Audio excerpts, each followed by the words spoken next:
বাংলাদেশের উপকূলীয় অঞ্চল কেবল প্রাকৃতিক সৌন্দর্যের জন্যই নয়, বরং অর্থনীতি ও পরিবেশ রক্ষার অন্যতম প্রধান স্তম্ভ।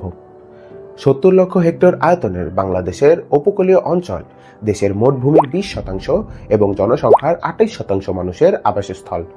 বাংলাদেশের উপকূল বিশ্বের দীর্ঘতম সমুদ্র সৈকত থেকে শুরু করে প্রবাল দ্বীপ, সুন্দরবনের গভীর বন শুধু সৌন্দর্যের স্থান নয়, এটি যেমন সুরক্ষার ঢাল, অর্থনীতির প্রাণ এবং অগণিত প্রাণীর বাসস্থান। বাংলাদেশের উপকূলীয় অঞ্চল এক বিশাল বিস্ময়কর জীববৈচিত্র্যের আবাসস্থল।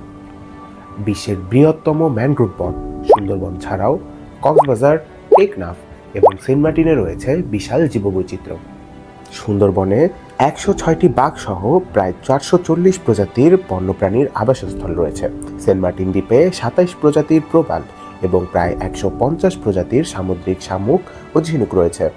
কক্সবাজার ও টেকনাফের জলসীমায় রয়েছে বিলুপ্ত গাঙ্গেয় ডলফিন ও ইরাবতী ডলফিন।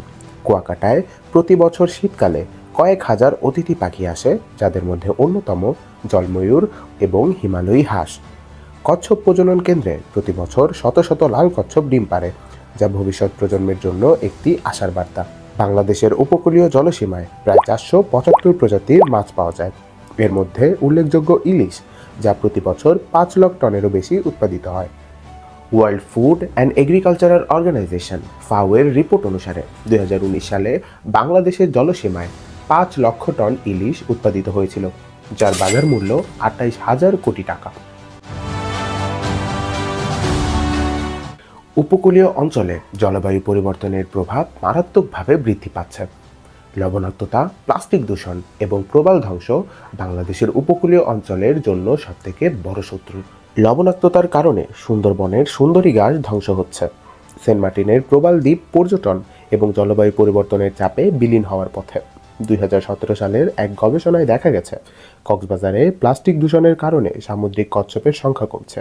প্রতি বছর ১০,০০০ টন প্লাস্টিক বর্জ্য সমুদ্রের পানিতে জমা হয়, যার ক্ষতিকর প্রভাব সরাসরি সমুদ্রের জীবনের উপর পড়ে। আপনার উপকূলীয় পরিবেশ রক্ষা করা মানে আপনার নিজের ভবিষ্যৎ রক্ষা করা।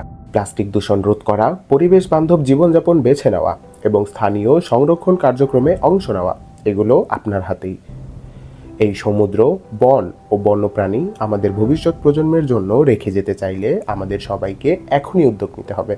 আপনার উপকূল একদিন সত্যি সত্যি সাগরের জলে ভেসে যাবে, নাকি পরবর্তী প্রজন্ম এই প্রাকৃতিক আশীর্বাদ ভোগ করতে পারবে, সেই সিদ্ধান্ত আপনার। ভাবুন তো, উপকূল রক্ষায় আপনার না থাকা কোনো অবদান নিয়ে যখন আপনার সন্তানেরা আপনাকেই প্রশ্ন করবে, পৃথিবী রক্ষায় তুমি কি করেছিলে? উত্তর দিতে পারবেন তো?